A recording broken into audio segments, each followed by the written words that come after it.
রাজনগর এলাকায় ভক্তপ্রাণ মানুষের দীর্ঘদিনের স্বপ্ন অবশেষে পূরণ হতে চলেছে। অযোধ্যায় রাম মন্দিরে ভগবান রামের প্রাণ প্রতিষ্ঠার দিনে রাজনগর এলাকায় রাম ঠাকুর মন্দিরের ভিত্তিপ্রস্তর স্থাপন করলেন আগরতলা পুর নিগমের মেয়র দীপক মজুমদার। এই শুভ মুহূর্তে উপস্থিত ছিলেন এলাকার কর্পোরেটর সহ অন্যান্য বিশিষ্টজনেরা। উপস্থিত ছিলেন রাম ঠাকুরের শিষ্যরা। এই বিষয়ে মেয়র দীপক মজুমদার বলেন, সোমবার অযোধ্যায় রাম মন্দিরে ভগবান রামের প্রাণ প্রতিষ্ঠা হয়েছে।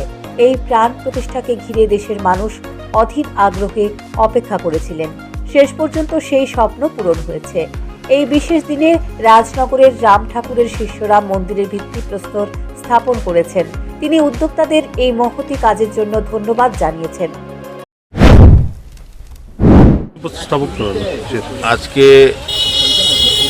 আমাদের যারা ধর্মপ্রাণ ব্যক্তি, বিশেষ করে সারা পৃথিবীর ভারতবর্ষে এই রাজ্যে এবং আগরতলা আমরা যারা আছি, তাদের কাছে একটা শুভ মুহূর্ত আমরা অপেক্ষায় আছি।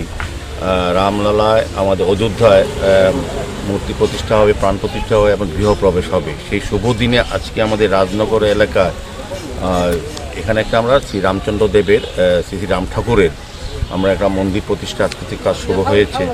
এখানে আমাদের কর্পোরেটর নিকুব দে মহোদয় বিশেষ উদ্যোগ এবং এই এলাকার যারা বসবাস করে ধর্মবান ব্যক্তিদের বহুদিন একটা আকাঙ্ক্ষা ছিল এখানে একটা রাম ঠাকুরের মন্দির প্রতিষ্ঠা করা। আজকের এই শুভ মুহূর্তে শুভ দিনে এটা হচ্ছে ভিত্তিপ্রস্তর আমরা এখানে আলোচনা করলাম। আমাদের সঙ্গে নিকুব দে আছে, আমাদের সঙ্গে এমএসি মেম্বার যে আছেন, আমাদের কর্পোরেটর মনোজ কান্তি দেব আছেন, ডক্টর মনোজ কান্তি দেব সহ আমাদের এখানে যারা এই এলাকার যারা বসবাস করি সাধারণ নাগরিক সবাই মিলে কিন্তু শ্রী রাম ঠাকুরের মন্দির সেবা মন্দির করার চিন্তা ভাবনা জন্য আমরা সবাই আগামী 24 তারিখ এখানে রাম ঠাকুর অনুষ্ঠান হবে। এই এলাকাতে ধর্মপ্রাণ ব্যক্তিরা বিভিন্ন উদ্যোগ গ্রহণ করছে বিভিন্ন সময়। তো আমি খুব আনন্দিত আজকের এই শুভক্ষণের শুভ দিনে এই রামচন্দ্র দেবের মানে শ্রী রাম ঠাকুরের যে মন্দির প্রতিষ্ঠা হচ্ছে।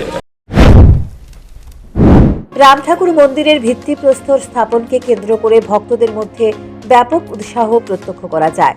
Bureau report, news prime Tripura.